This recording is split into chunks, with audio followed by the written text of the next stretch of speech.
Can I help you? I'd like to see the man in charge. He's in here.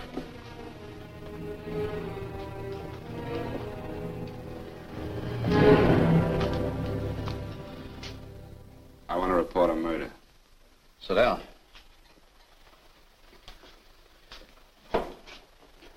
Where was this murder committed? San Francisco, last night. Who was murdered? I was.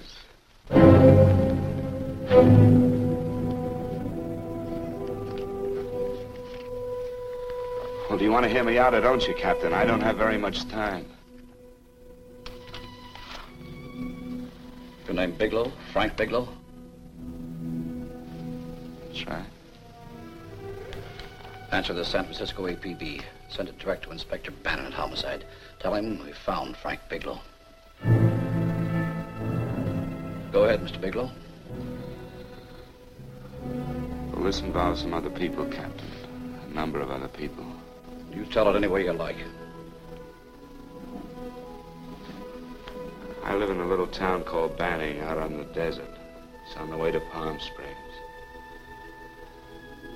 I have a small business there. Paula? Yes, Mr. Bigelow. Give me a copy of Miss Hollis's 48 tax return, will you? Oh, you better get the 47, too. Yes, Mr. Bigelow. I don't think we took any depreciation on that new equipment last year. No, we didn't. I remember you said we could include it all this year. Sure, we can. Hey, Frank. Yeah, well. Peterson says he wants a financial statement before he can give me my loan. Hello, Kitty. I will. Well, I'm leaving for San Francisco today, but I'll be back in about a week. I'll take care of it for you then. Sure is a scorcher, isn't it? Well, I've seen him worse. Well, have a nice time, Frank. Yeah, thanks, Will. Paula, why don't you come down to the place and let me give you another permanent? Makes your hair so much easier to manage in all this heat. I can't afford it right now. Maybe next month. Yeah, here it is. No, we didn't take it. Well, we can do it this year. You work it out any way you think best. Have a nice trip, Frank. Sure, Kitty. See you when I get back. Bon voyage. Why don't you come down anyway, Paula? We'll work out a deal on that permanent. Thanks. Maybe I will. Hello? Oh, hello, Mr. Hawkins. Just a moment. Do you want him to send your ticket over? No, I'll pick it up myself. No, never mind. Mr. Bigelow will pick it up at the station. Bye.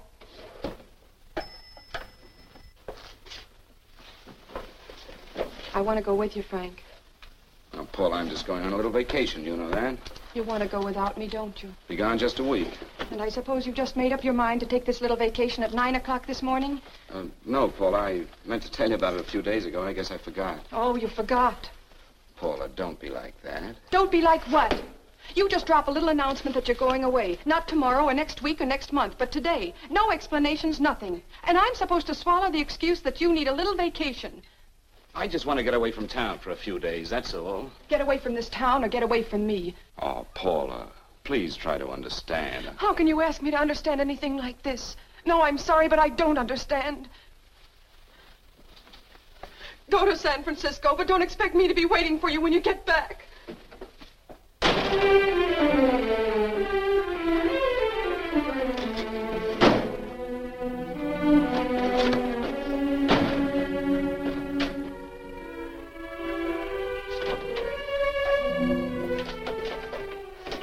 Paula, please, Paula. Come on, turn around, look.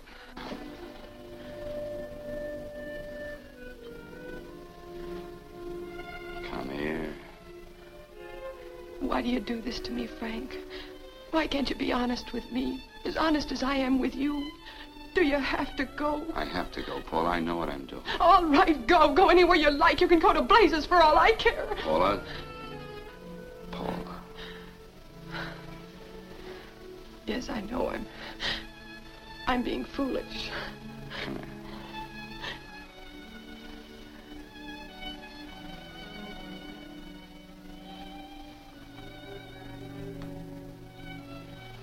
Come on, fix your face. We'll go down to Eddie's and have a drink. All right, why not?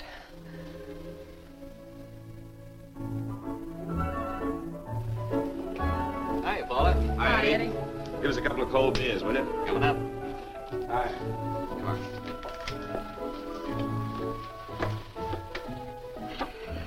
relief. This air conditioning feels good. I sure wish we had it in the office. It'd make working a pleasure. Well, if it stays this hot, don't bother going in the rest of the week. I win 2 races today. How many did you lose? Now, you would have to ask that. Kind of early for you two, ain't it? Too hot to work. That's what I like to hear.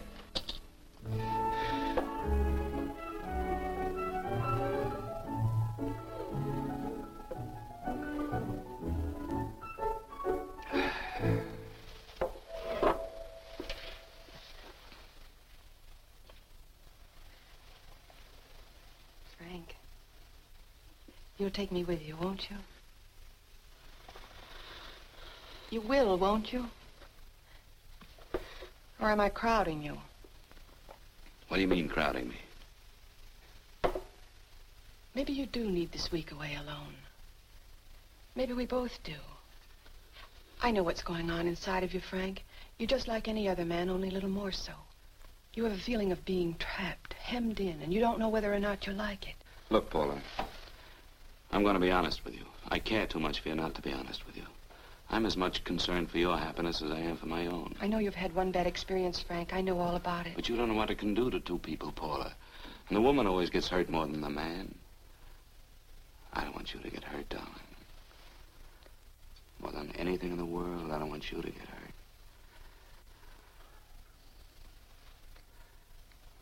Want to hear some music? All right, Frank. Got a couple of nickels, Eddie? Yeah. This won't bother you, will it? No, next result doesn't come in for half an hour.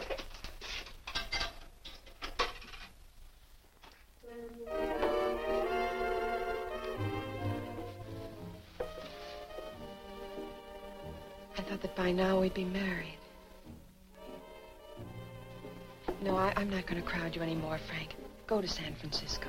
I don't like it, but I'm convinced that you must go. I want you to be very sure, Frank. If it's right, and I believe it is, we'll have something really wonderful together. If it isn't, we should both know it as soon as possible. So you see, even if I could stop you, I wouldn't do it now.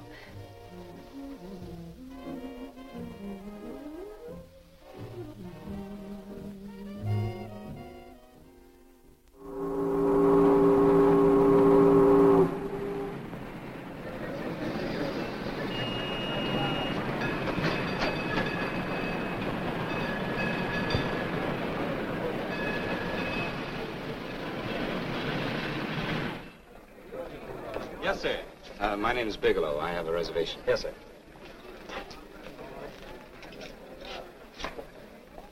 Here we are, sir. My name is Bigelow. I have a reservation. I have it, sir. It's a very nice room on the 6th floor, facing the bay. Boy, this might help you enjoy your stay, Mr. Bigelow. It's a little booklet on how to have fun in San Francisco. Oh, thank you. Very welcome, sir. Thank you. Say, is it always like this around here? No, this is market week, and it's the last day, too.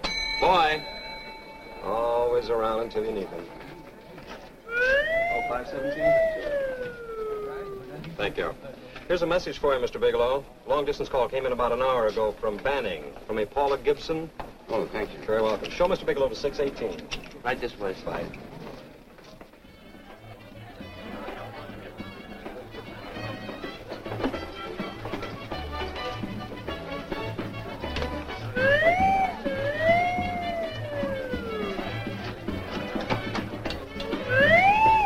Right this way, Mr. Bigelow.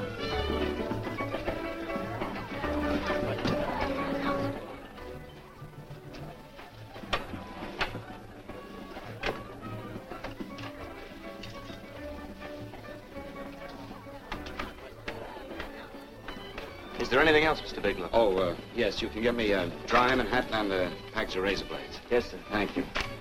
Oh, and You can leave that door open. hello, operator. I want to speak to Miss Paula Gibson in Banning, California. Yeah, that's right. No, I'll wait. Hello? Hello, Paula. Oh, hello, Frank. How was the trip? Fine, just fine. Having a miserable time, I hope. Well, I don't know. I just got in. What was that? Market week. The place is crawling with traveling salesmen. You know, Charlie Anderson found out that you went away and he asked me to go out with him. Oh, really? How did he make out? I'm considering it. Is that what you called to tell me? I'll have you know that this call is strictly business, Mr. Bigelow. Did a Mr. Phillips phone you? Eugene Phillips of Los Angeles. No. He will. He phoned the office 3 times today. Said that he wanted to get in touch with you immediately. He said it's most urgent and imperative that he reach you at once. What did he want? I don't know. But he sounded deep, dark, and mysterious and quite agitated about something. Phillips. Have we ever done any business with him? Not unless you've been keeping it a secret from me. I looked through all the accounts. Why did you tell him you could reach me here? You know I'm supposed to be on vacation. So you told me. And so I told him, dear heart. But the gentleman didn't seem to respect your temperamental moods the way I do. He was very insistent that he speak to you before it's too late, as he put it. Well, tell him you tried to get in touch with me and I changed my plans and you can't reach me. He won't talk to me. I told him that I was your confidential secretary, but I guess I didn't sound confidential enough. So I told him that he could reach you there this evening. Well, call him back. If it's as important as he says it is, he'll talk to you. Otherwise, he'll just have to wait until I get home. My, aren't we adamant this evening? All right, shall do. And Frank, Yeah? I don't quite know how to say this. Say what? But what I want to say is that there's nothing you can do that you ever have to feel guilty about. Oh. Sure. Thanks, Paula. I'll call you tomorrow. Right.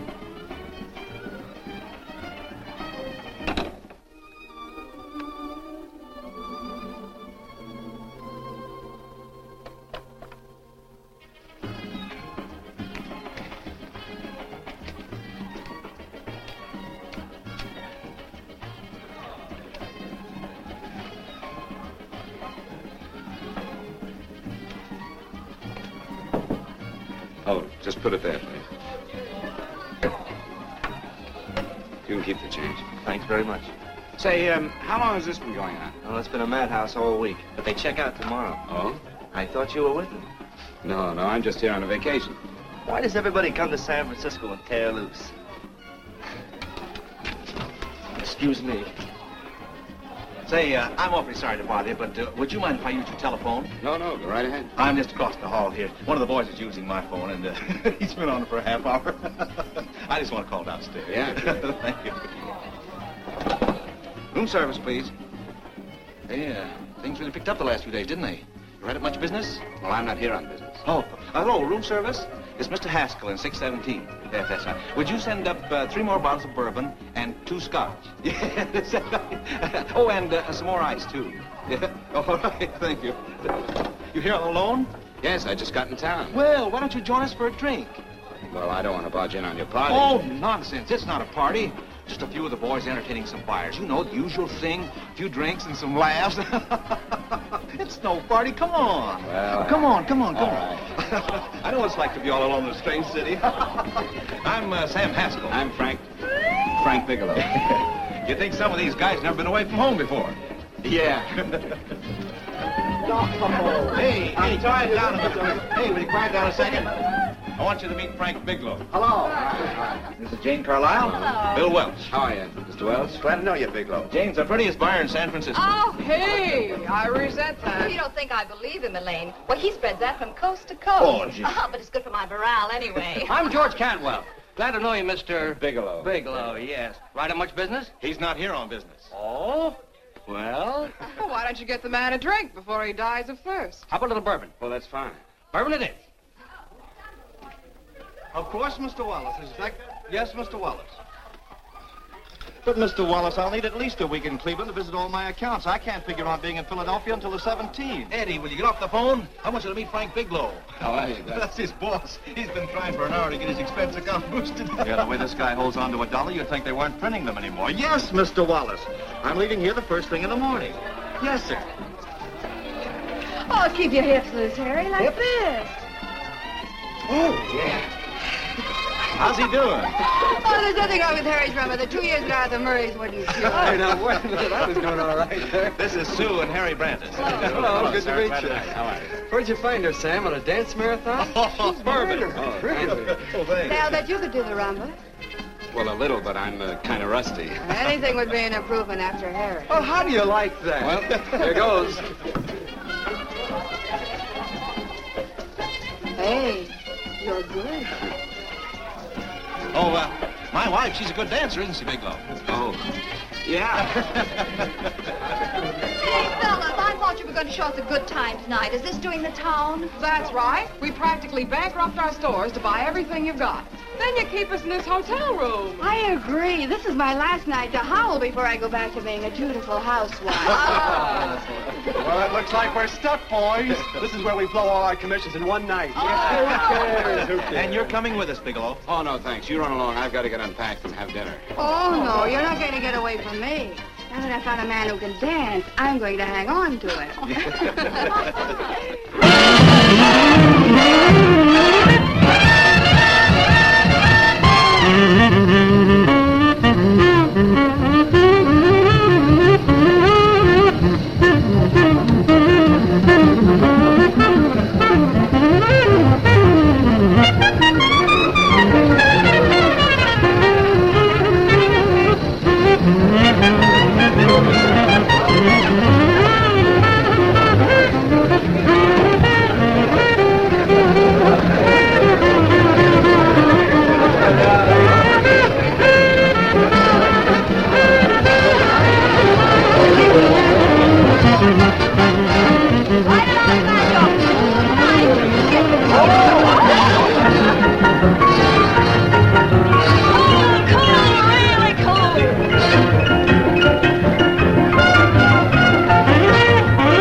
You got here. Wait till they hit the pitch in about an hour. That's when they really go out of their minds.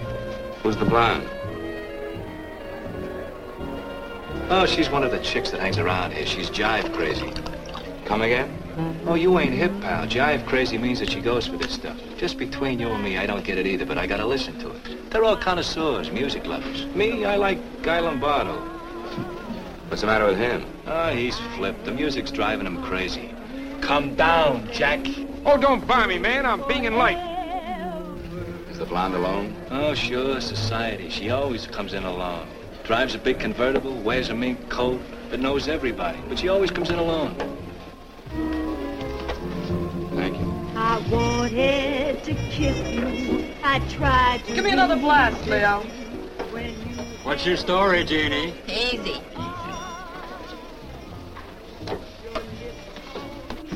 Hello.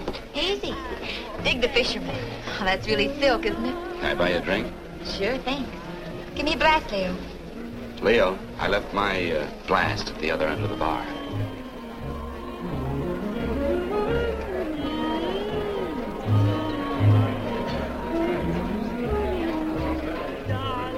My name's Jeannie. What's yours? Frank? I've never seen you here before, Frank. Well, I've never been here before.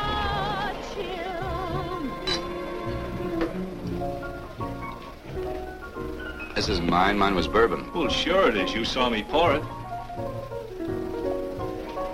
Give me a fresh drink. Anything you say. Oh, listen to that piano. Feel those vibrations. You don't get your kicks out of this, do you? I can live without it. Why do you stay here? I don't know. I bet I know. You're lonely in a big city. Oh, you don't have to go into a routine with me. I like good company, too.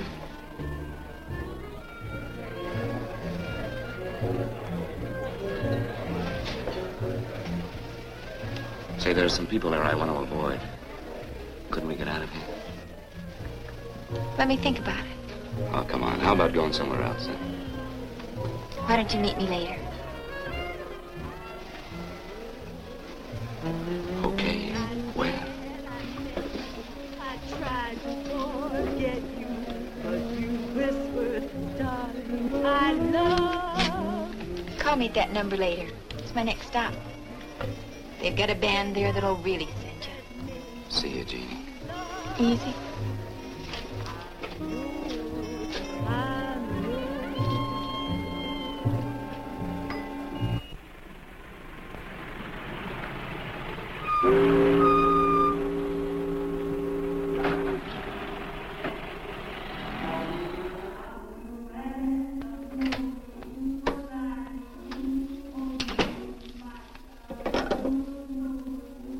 Never mind, operator.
Room service, please. Come in.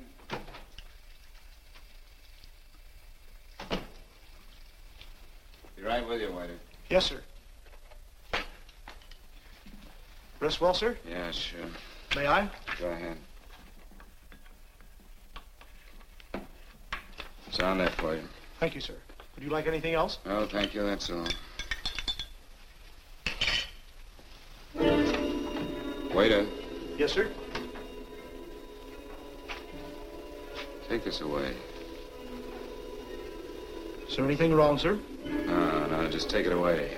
I don't even want to look at it. Are you all right, sir? Yeah, sure. All right, I just had too big a night, I guess, that's all. I need some fresh air. Of course. Thank you, sir.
Lungs in good condition.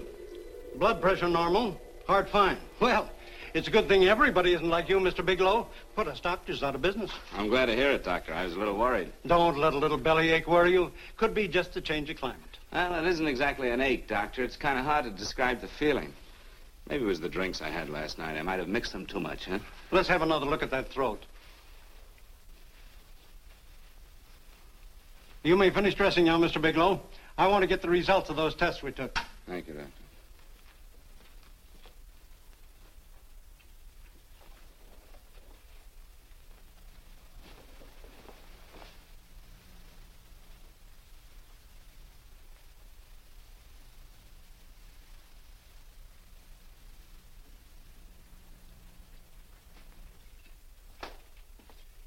Mr. Bigelow, this is Dr. Schaefer. Hello, Doctor. How are you? Sit down, Mr. Bigelow. According to the information you gave Miss Wilson, you're not married, Mr. Bigelow. That's right. Do you have any relatives, family, anyone in San Francisco? No, no one. I don't know a soul in San Francisco. Where is your home? What is this, Doctor? Why all the questions? You're a very sick man, Mr. Bigelow. Sick? But you told me I was in good shape. Yes, I know. But my preliminary examination didn't reveal your true condition. You sound as if it's pretty serious, Doctor. It's extremely serious. I want you to understand that we wouldn't tell you something like this unless we were absolutely certain. Well, of course, of course. You must steel yourself for a shock, Mr. Bigelow. Well, go on, Doctor. What is it you're trying to tell me? Our tests reveal the presence in your body of a luminous toxic matter. What is that exactly? A poison that attacks the vital organs. Poison? We have no alternative but to tell you this. Your system has already absorbed sufficient toxin to prove fatal. I wish there was something that we could do. What do you mean, wish? You mean there's nothing? There is nothing anyone can do. This is one of the few poisons of its type for which there is no antidote. Well, this is fantastic. This is the most ridiculous thing. You don't have very long. What do you mean? A day, possibly a week, 2 weeks at the outside. It's hard to say exactly. Well, this is impossible. I don't believe it. You've made a mistake. That's it. It could be a mistake, couldn't it? You have made a mistake, haven't you? Answer me. Dr. Schaefer is an authority on toxicology. Been no mistake, Mr. Bigelow. Do you realize what you're saying? Well, you're telling me that I'm dead. Do you think you can explain my life away in just a few words? Why, I don't even know who you are. Why should I believe you? You must calm yourself, Mr. Bigelow. We want to offer you every assistance that we... Assistance? Who wants your assistance? Who wants anything from you? You're nothing but a couple of phonies. Why, I think you're crazy. That's it. You're crazy. The both of you. You're crazy.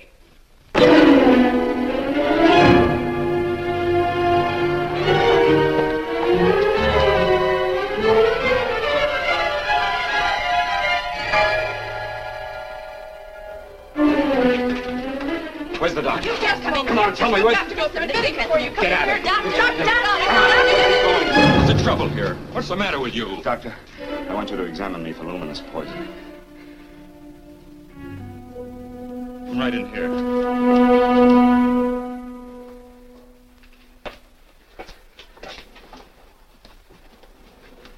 Yeah, you've got it all right. Your system has already absorbed it. Are you sure, Doctor? Are you absolutely certain? Couldn't there be some mistake?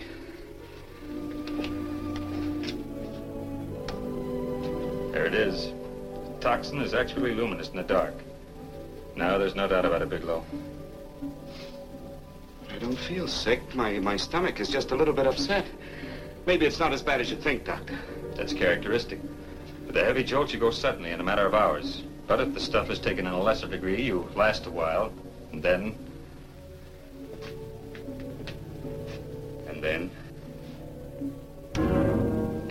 Give it to me straight, Doctor. Well, a number of things are involved. The systemic condition of the individual, the amount consumed, exertion. Yes? You won't feel too badly for a while. Then it will happen suddenly. A day, 2 days, a week at the most.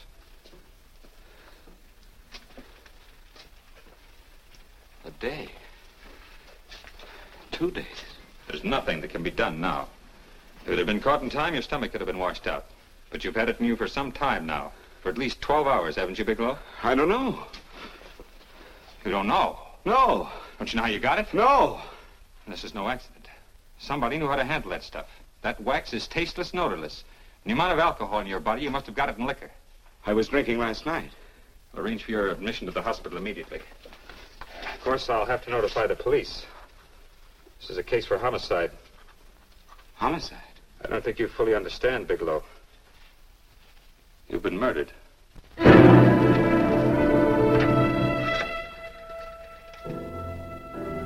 Get me police headquarters, please. Homicide Bureau.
Open up. Open this door, I tell you. Open it up or I'll break it down. Where are those men? Where are those men who were here last night? I don't know. There are no men here. Please go away. Don't lie to me. Where are they? Mister, this lady just checked in. Those men aren't here no longer. They checked out of the hotel early this morning. Checked out? Please go away. I'm sorry. I'm terribly sorry.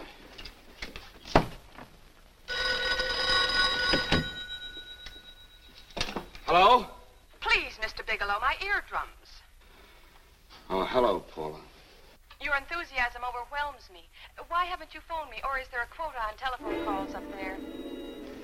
I'm sorry. I've been busy. I'll bet you have. Visiting the museums, no doubt. What's happening up there that's exciting or different? Nothing, not a thing. I'll bet you miss me, but you're too stubborn to admit it. Sure. You know, if you'd like me to come up, I can pack a toothbrush and leave right away. No! Well, you don't have to snap my head off. You could at least make a pretense of missing me. I'm sorry, Paula. Of course I miss you. Listen, Paula, Paula, it's just that I don't feel like talking now. I'll call you later. Don't strain yourself. You phone me sometime when you feel more like talking. Oh, by the way, I called that Mr. Phillips back. Phillips? Yes, you know, the man that tried to reach you. Well, I'm afraid you'll never know why it was so important that he speak to you. His office said he died yesterday. Frank, are you there? Did you hear me? Died? When? Yesterday. So you won't have to bother your little head about him anymore. You can just go ahead and have fun. Paula, what did he die from? Do you know? I suppose he died from whatever people usually die from. Well, didn't they tell you? Don't you know? What are you getting so excited about? You said you didn't even know the man. Listen, where's his office located? What difference does it make? You can't talk to him now. I told you the man's dead. Paula, will you stop talking so much and tell me where his office is? All right. It's the Phillips Importing and Exporting Company, Bradbury Building, Los Angeles. Bradbury Building, Los Angeles. That's right. Say, this is really a switch. Listen, if you want to reach me, I'll be in Los Angeles. Are you out of your mind? I'm sorry, Paula. I've got to hurry. Wait a minute. Where in Los Angeles? The Allison Hotel. Goodbye, Paula.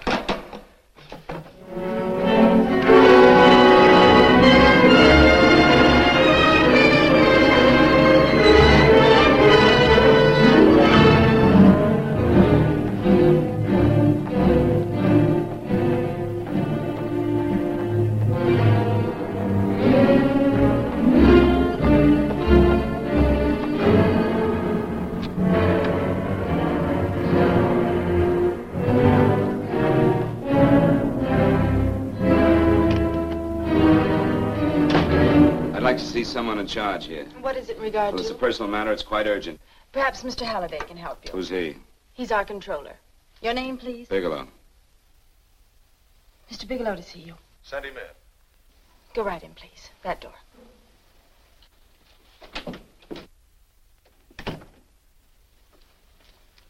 Mr. Bigelow? How are you, Mr. Halliday? What can I do for you? Well, Mr. Phillips phoned my office several times yesterday. I'd like to find out what it's all about. You know Mr. Phillips died yesterday? Yes, I know. Well, I don't understand. If he phoned you, didn't he tell you what it was about? Well, he didn't speak to me. I wasn't in my office at the time, and he wouldn't tell my secretary. Well, I'm afraid I can't be of much help, Mr. Bigelow. I've no idea why Mr. Phillips tried to reach you. I'm sorry you had to make the trip for nothing. How do you know I made a trip? I didn't say anything about making a trip. I merely said he phoned my office. My office could be here in Los Angeles. Miss Foster, Yes? didn't you mention something yesterday about Mr. Phillips speaking with Mr. Bigelow in San Francisco? I said that he had phoned Mr. Bigelow's office in Banning, but that Mr. Bigelow was staying at the St. Francis Hotel in San Francisco. I'm sorry you misunderstood me. Do you know why Mr. Phillips called? No, I don't. All right, thank you, Miss Foster. You can understand that we've been somewhat upset around here. Now, if you don't mind,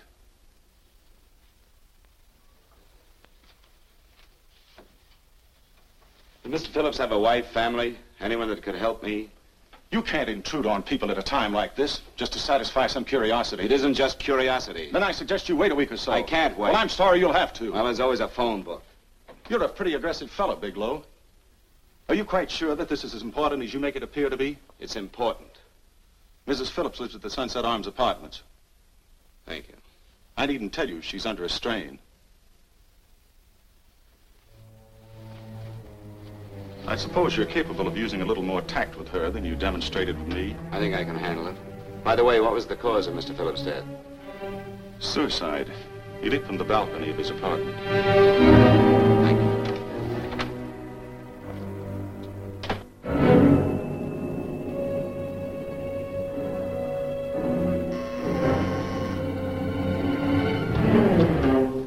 Come in, Mr. Bigelow.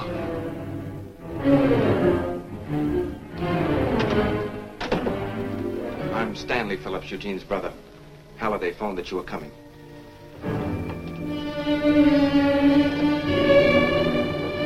This is my sister-in-law, Mrs. Phillips. I'll try to make this as brief as possible, Mrs. Phillips. I'm afraid I can't be of any help to you, Mr. Bigelow. I haven't the slightest idea why my husband wanted to speak to you. Well, I guess Halliday covered just about everything. Did your husband ever mention anything about me, Mrs. Phillips? Anything at all? No, I can't recall Eugene ever having mentioned your name.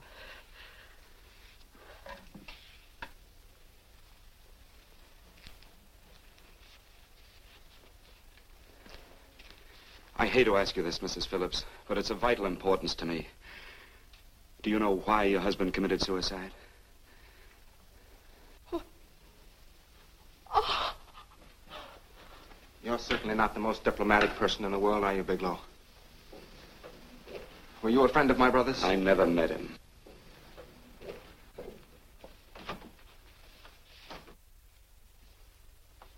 My brother was in a jam, a pretty bad jam. He was arrested 2 days ago. He sold some iridium to a dealer by the name of Majak. It's a very rare metal, very costly. Anyway, the iridium turned out to be stolen. He was released on bail yesterday, but he faced a pretty stiff prison term. And have committed suicide for less. Yes, I know. That's how the police feel about it. What puzzles me, though, is this crooked deal. Knowing Eugene, you wouldn't say he's the type of man to be mixed up in anything like that, now would you? I told you I never met him. That's right, so you did. Now, what's this all got to do with you, Bigelow? I don't know. Let's come clean with each other, Bigelow. Surely you must have some idea why my brother was so desperate to contact you? I have no idea. That's odd. Then how could it be of such vital importance to you? Well, you seem to know the answer to everything else. Maybe you know the answer to that one, too.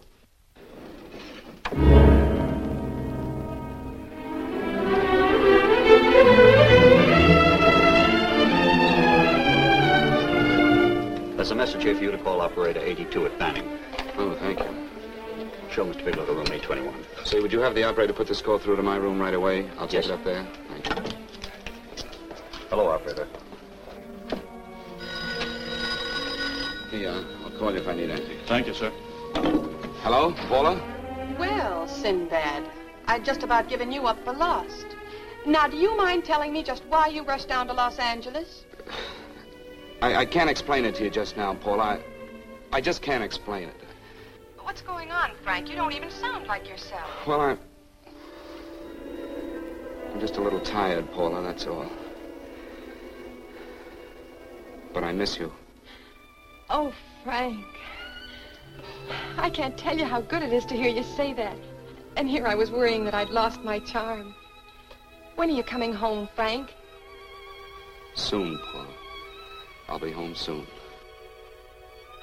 I'll go right out and get myself a permanent so I'll be pretty when you see me. Hey, guess what? I found that Phillips name in your notarial ledger. Notarial ledger? Yes, of all places. I remember now I made the entry myself. You had notarized a paper one morning before I came to work. What kind of paper was it? A bill of sale for a George Reynolds made out to Eugene Phillips of Los Angeles. So you see, I was right. We hadn't done any business with Phillips, only indirectly. What was the bill of sale for? A shipment of iridium, whatever that is. Iridium? You mentioned at the time that this fellow Reynolds had made some kind of a deal in Palm Springs, and he stopped in your office early in the morning on his way north to have it notarized. Wait a minute. Wait a minute, George Reynolds. That was about 6 months ago, wasn't it? That's right, 6 months ago. Thanks, Paul. Oh, goodbye. Goodbye. Hello, operator. Get that number back for me.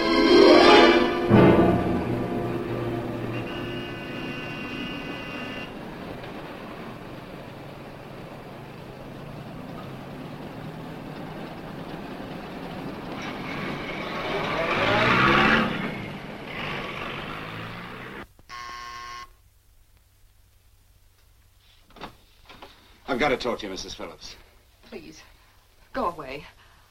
I want to be left alone. But I found out why your husband wanted to see me. It was in connection with a bill of sale. Come in. Thank you. What do you know about a man named George Reynolds? George Reynolds? Yes. Why, that's the man my husband claimed sold him the iridium. And what did Reynolds claim? Reynolds disappeared. Yes? About 2 months ago, my husband grew suspicious that something was wrong. Since then, he tried in every way to locate Reynolds, but could find no trace of him.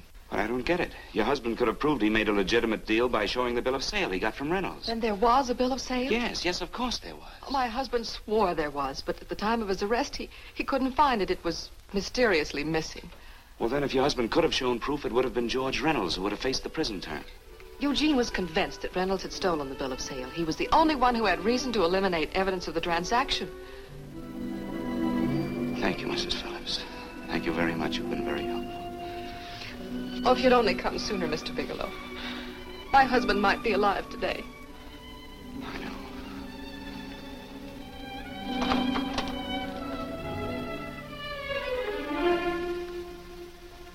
The only thing that puzzles me, Mrs. Phillips, is that you haven't asked how I knew there was a bill of sale.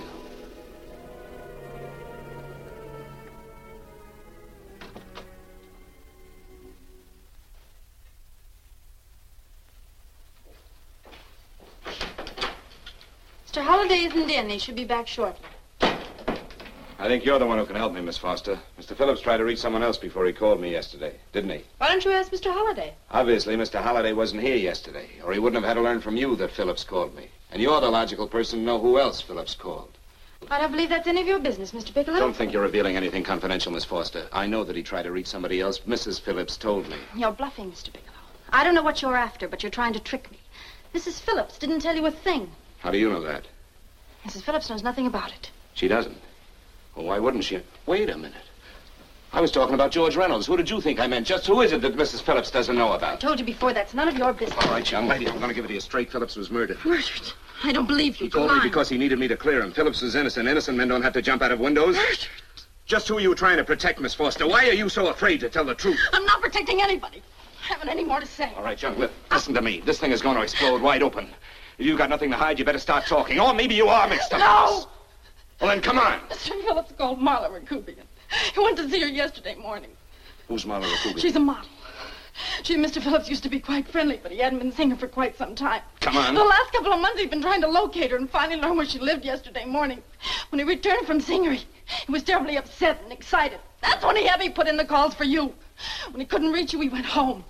The last time I saw him alive. Give me Marla Rakubian's address.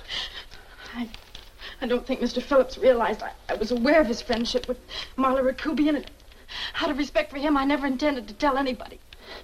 I had no idea that she had anything to do with the trouble he was in. I admire your discretion, Miss Foster. You know, you must be pretty friendly with Stanley, Miss Foster. He knew how desperately his brother tried to reach me yesterday, and he wasn't even here at the time. And now you seem to know all about what happened in Mrs. Phillips' apartment.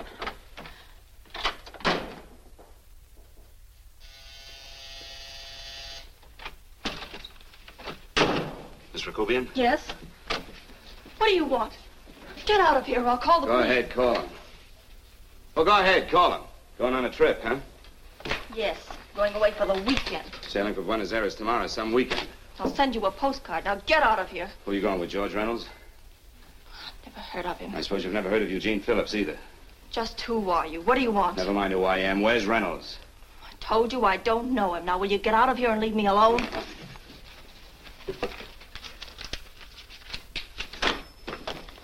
So you never heard of George Reynolds, huh? And don't try to tell me that this isn't him because I've seen him. If you think you can scare me, you're crazy. Look, I know that Phillips came here yesterday. And right after he left, he was pushed out of a 6-story window. Pushed? Phillips committed suicide. Your playmate Reynolds murdered Phillips. And then he went up to San Francisco to get me. Because I knew about a certain bill of sale. I don't know what you're talking about. You're in this right up to your pretty little neck. I'm not mixed up in anything. Get your hands up. Drop that picture on the couch. Turn around. Don't get any ideas because I'm not afraid to use this. Give me your wallet.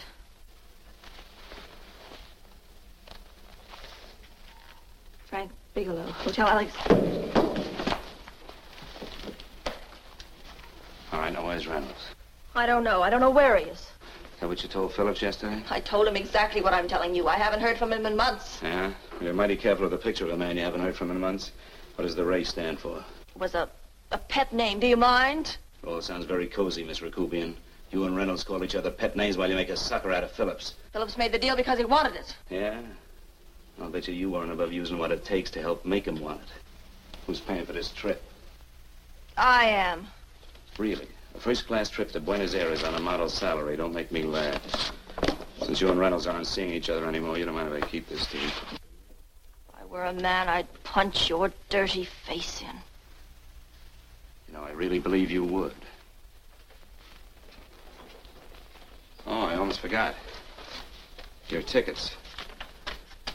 Don't be surprised if I'm there to see you off.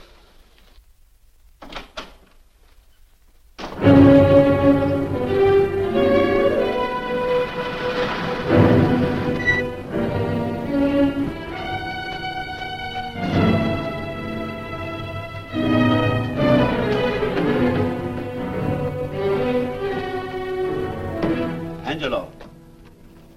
Angelo!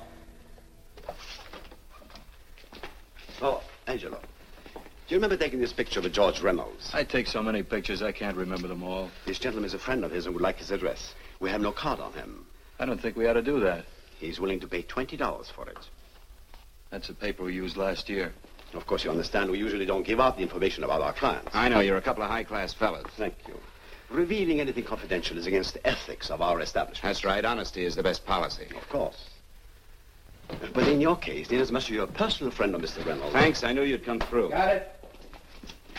Here it is. We don't have his address. He must have called for the picture. But he couldn't have been a very good friend of yours, mister.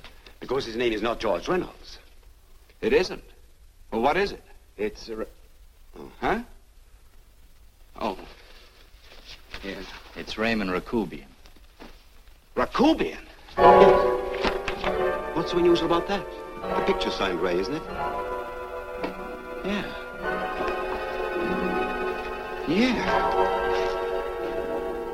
Thanks.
Your lips called me baby, then I thought that maybe love.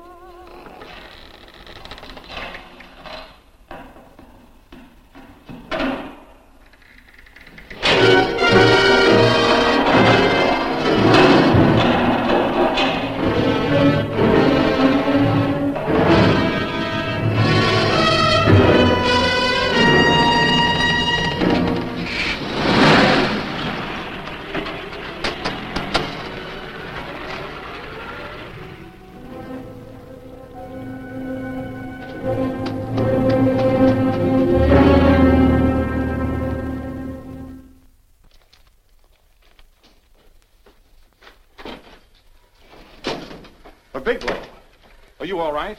Can I get you anything? No, thanks. Do you know this man? No. No, I don't think so. Are you sure you've never seen him? I'm quite sure. Does the name Raymond Rakubian mean anything to you?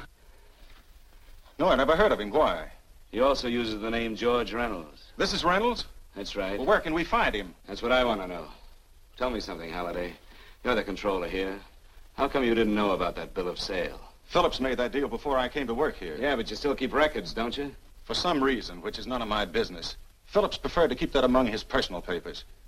Now, does that answer your question? You came in here today asking for some information that you needed, and I tried to be as cooperative as I could.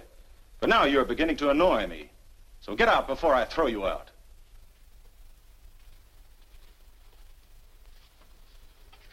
You know, you really frighten me.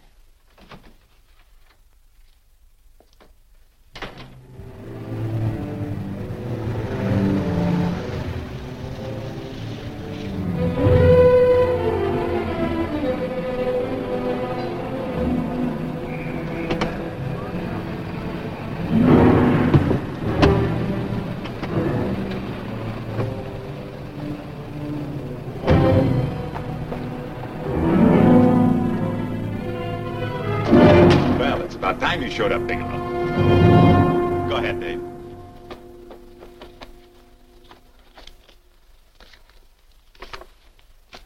Real cute, ain't you, Bigelow? Just real cute. Paula didn't lose much time getting a hold of you guys, did she? Shut up. Let's go, Bigelow. Look at him. He can't take it. Soft in the belly. You do that again and I'll kick your face. Lay off, Chester. Cut it out. Shut up! Who asked you? Better let him answer. The clerk might know he's in. Go ahead, Bigelow.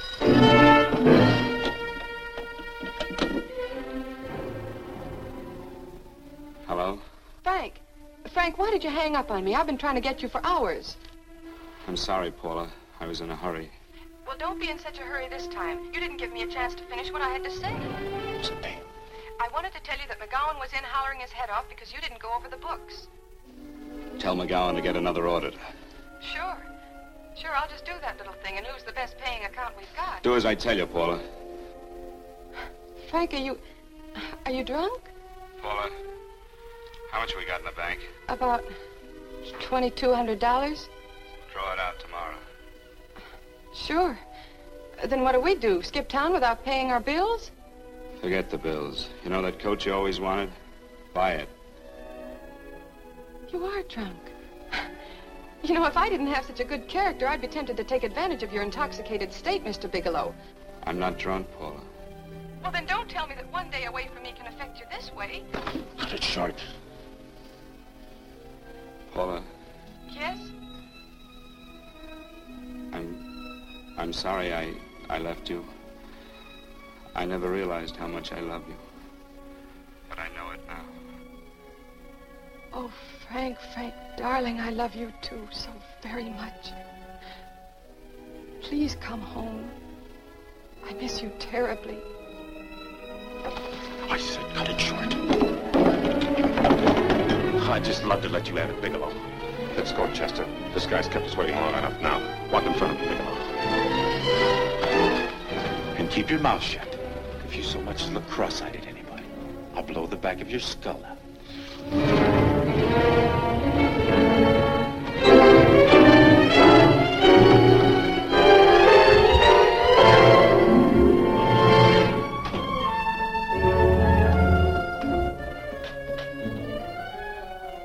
This Bigelow's real cute. He wanted to get tough with Chester. He don't know Chester. Did you get the picture? Don't I always get what Mr. Majak sends me after? Majak? That's right. I'm the dealer who bought the iridium from Phillips. I get it. You have Rakubian unload stolen stuff on Phillips with the help of Marla here, and then you buy it back from him. Oh, you certainly made a sucker out of Phillips. What is it, Mr. Bigelow? Exactly what is on your mind? I'm looking for Raymond Rakubian. Why? Well, now, Marla here has told you everything else. I'm sure she must have told you that, too. You don't expect me to believe this conversation. So, what is on your mind? I mean, underneath. You forced your way into my affairs, and now I want to know why. I just told you. I'm looking for Raymond Rakubian. Don't get cute. I'm just itching to work you over. Soft in the belly. Can't take it. See what I tell you?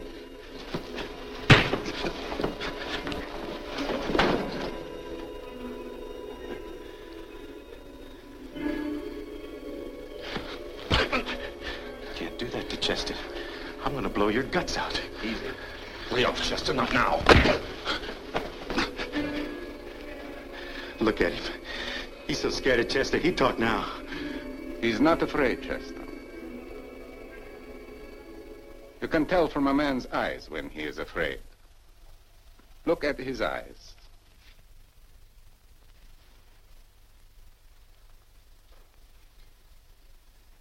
Oh!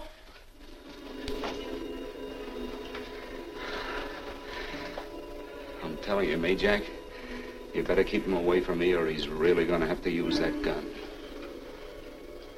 Go away, Chester, please. Do what I tell you, my boy. Please. And help David. Joe. You're in pain. He's an unfortunate boy. He's psychopathic. He's unhappy unless he gives pain. He likes to see blood. Come with me, Mr. Bigelow.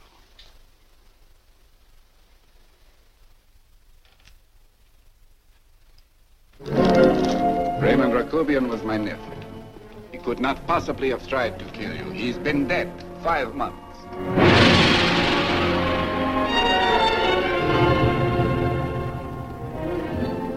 I'm afraid you have been sidetracked. Provided it is true that somebody made an attempt on your life. Somebody made an attempt again today. I had no reason to kill you, believe me. What do you mean you had no reason? I notarized a certain bill of sale. You notarized the bill of sale for Reynolds, not Rakubian. What I told you was true. I had no reason to kill you. That's a closet, Mr. Bigelow. And under other circumstances, you could go home now. But now you present a problem. You know too much, and I am in danger. Chester! Suppose I were able to prove to you that I only want to find the person who tried to kill me, and I won't cause you any trouble. You know I can go to jail for 10 years for this little business. 10 years. At my age, that's my life. That means my entire life. With my life, I do not take chances. I am sorry, believe me. You want Joe to go with you? No. Just Bigelow and me. And baby Meg's three. But Major, goodbye, Mr. Bigelow, and forgive me. Let's go, Bigelow. I guess you won't be there to see me off.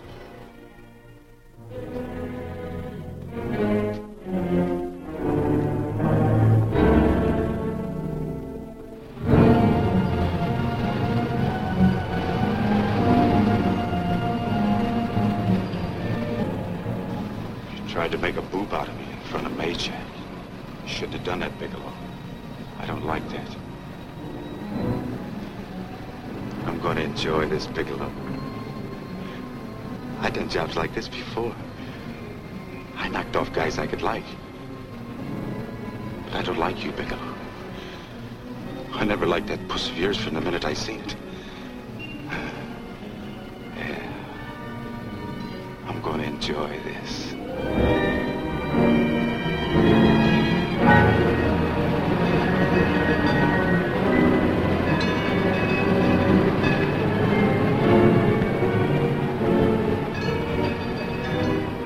Ain't scared yet, are you, Bigelow? But you'll be scared. Good and scared. I think I'll give it to you in the belly. You don't like it in the belly?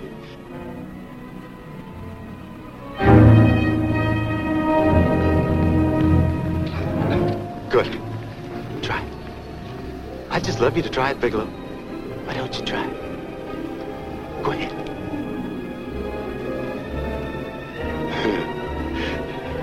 Didn't have the nerve, did you, Bigelow? Yeah. I think I'll give it to you right in the belly.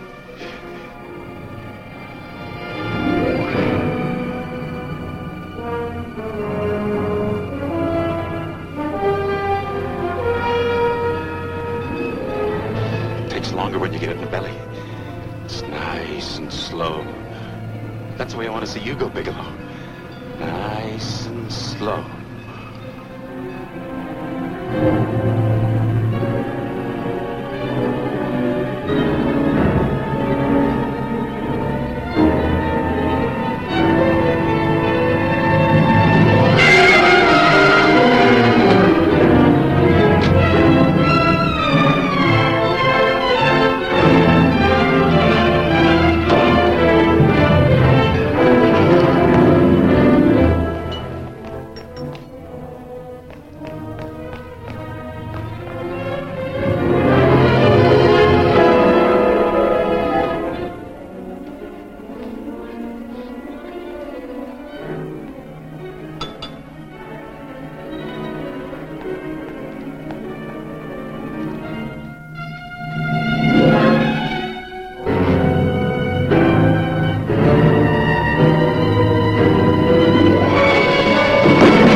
all right. Yes, I'm all right, Paula, but what are you doing here? How did you get here? Freddie Ross flew me down. I had to come. I had to see you.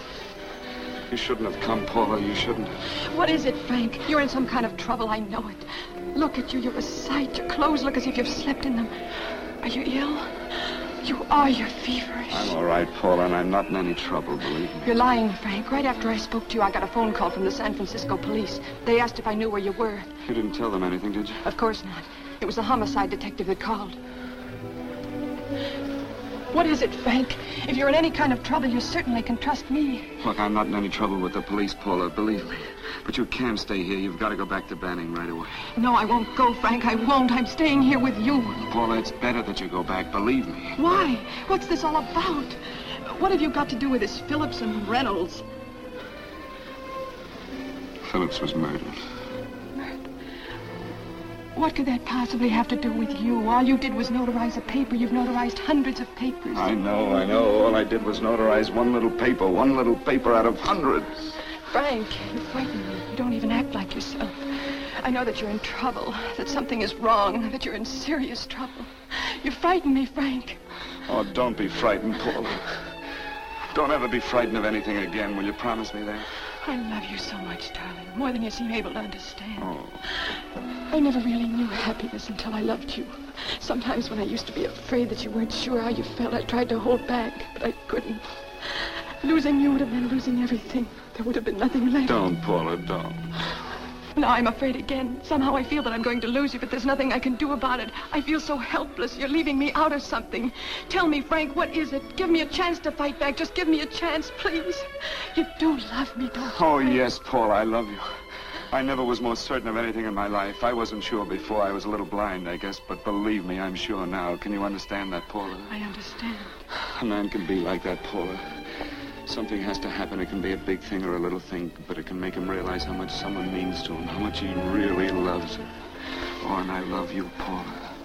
More than I ever thought it possible to love anyone in the world, I love you. Then why won't you tell me about this trouble you're in? Why won't you try to let me help you? You can't help me, Paula. You don't want my help. Oh, Paula, there's nothing you can do. Will you believe me? So will you please go home, please? No, Frank. I won't go. I know you're in trouble. I can't leave you like this. All right, Paula, look, wait for me in the lobby of the hotel, and I'll be back for you soon, I promise. You promise? You're yes, sure? Paula, I promise. Is that a new outfit? Yes. Oh, it's beautiful.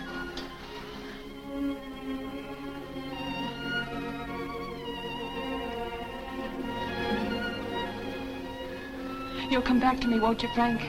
Yes, Paula, I'll come back, I promise. Please hurry, darling. Oh, I love you. I love you, Paula.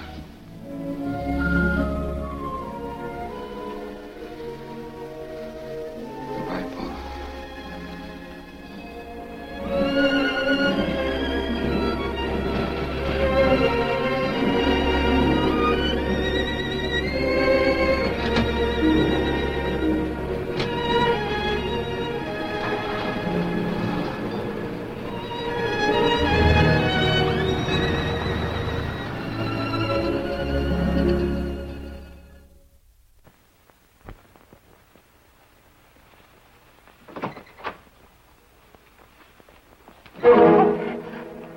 Stanley here? You sure? All right, get in there. Now get Stanley on the phone. Tell him to come over here right away. Use any excuse you want. What are you going to do? What was Stanley going to do when he used me for a clay pigeon today? I don't know what you're talking about. Don't act innocent with me. I fell for that once. I don't know what you mean. I told you everything you wanted to know this morning. Yeah, you told me just enough so I'd get sidetracked and wouldn't know that Stanley was the one I was after. Stanley? Oh, no. You and Stanley have been together on this from the start. Now, come on, get on that phone and call him. Don't let him know I'm here. Bigelow.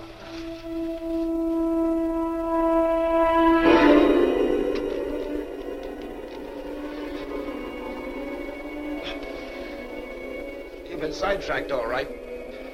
But it was the poor bereaved little widow who did it. Miss Foster found this letter this afternoon. It's in my brother's desk at the office. It's postmarked 2 years ago. It isn't exactly the kind of a letter that a married woman gets from a casual friend. I'm sure my brother wasn't aware that they were so well acquainted when he hired Halliday.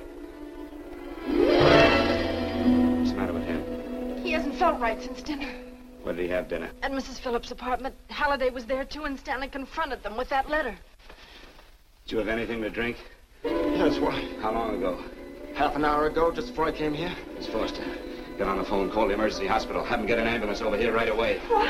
Tell them to prepare a stomach wash for luminous poisoning. Luminous poisoning? Go on, do what I tell you. You may still have a chance to save his life. But Go on!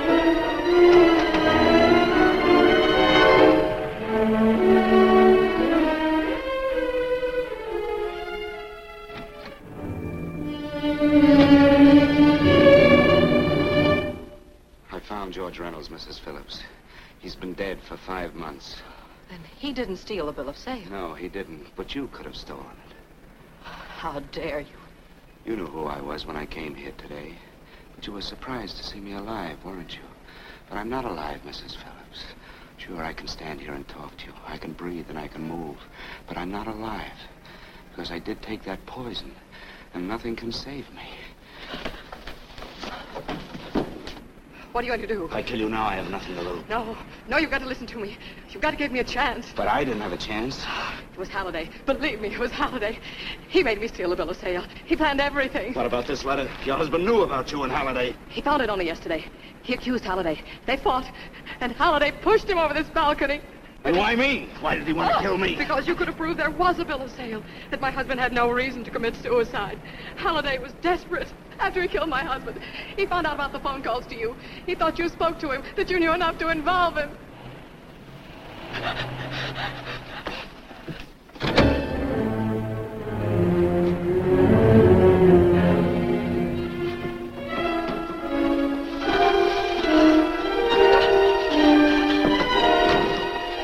Where's Halliday? Where is he? He's in the office. This time you don't walk him.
Come on, move along.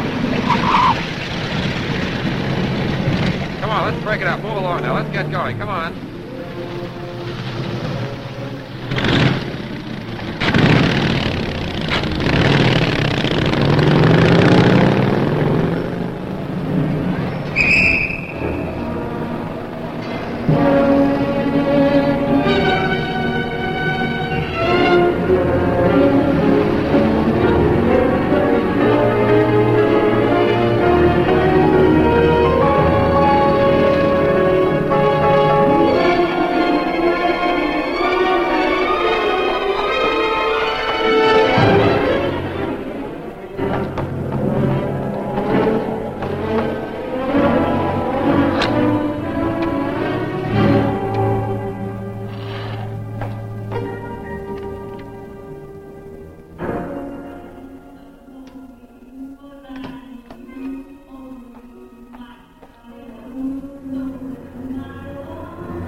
All I did was notarize a bill of sale. But that piece of paper could have proven that Phillips didn't commit suicide. He was murdered. And that's why Halliday poisoned me.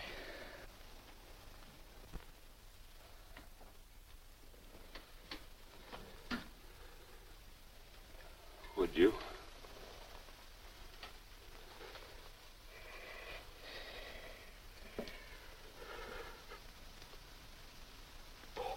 Paula.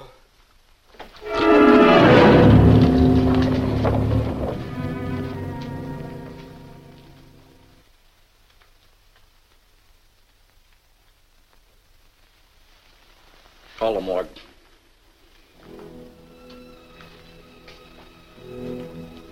Johnson, you go to the Allison Hotel, find Paula Gibson. Don't tell her anything.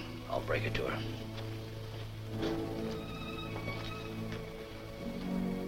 How shall I make out the report on him, Captain?